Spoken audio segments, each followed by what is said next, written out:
Hi teachers, it's me, Chris Rockman, and I'm here to do my first flipped experience with you. I'm hoping that it'll be short, quick, to the point, and still get you the information you need without us having to coordinate schedules, get together, try and meet, and all that rigmarole that happens.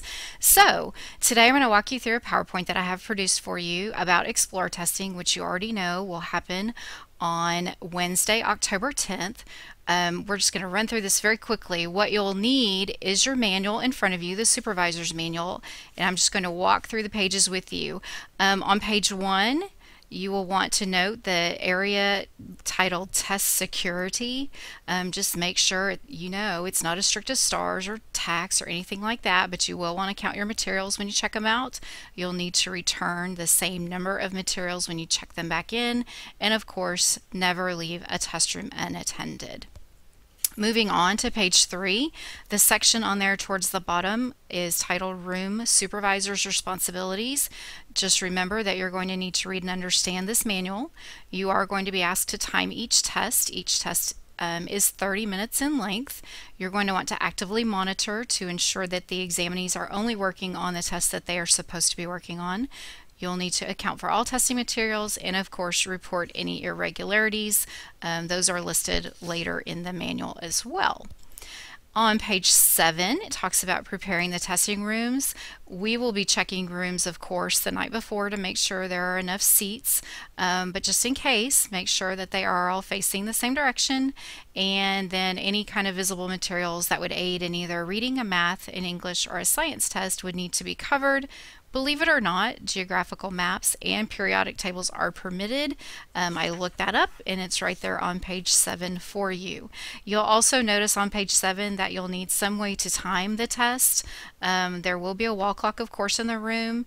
We'll supply you with extra lead pencils and hopefully a quiet pencil sharpener so you don't have to worry about that. On page 9, you'll notice that students can use calculators on this test. They can bring their own. That's not a problem. We're not going to clear them out and go through all of that.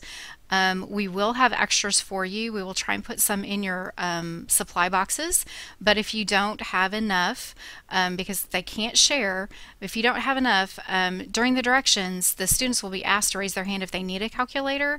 You can jot that number on a sticky note, put it outside of your room, and we'll get those to you in time for the second test. On the next slide, we have policies. Those are on page 19.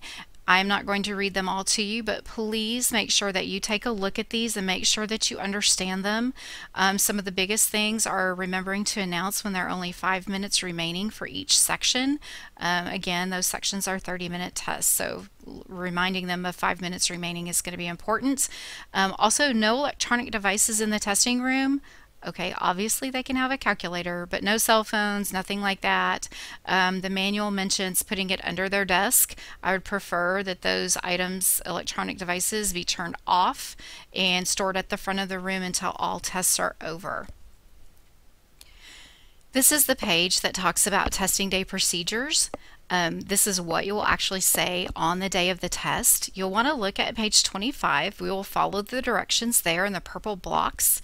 And then we will move on to page 30 for option 3, instructions for pre-ID label users. So all that stuff, starting with option 1 at the bottom of page 25, going through the top of page 30 up to option 3, you can mark through because you're not going to say any of those things. Once you get through with reading the directions and the students have done their inventory, then you'll actually start on page 33 with the instructions for the academic tests. You'll notice that at the top of page 36 is the verbiage and the words that you'll need to say verbatim for test number 1. You'll notice there's a place to write the start time, 5 minutes remaining, and when you stop. So if you will write those things in there, that'll just be a good double check for what time we used for the test itself. The next couple of slides just kind of gives you some other information.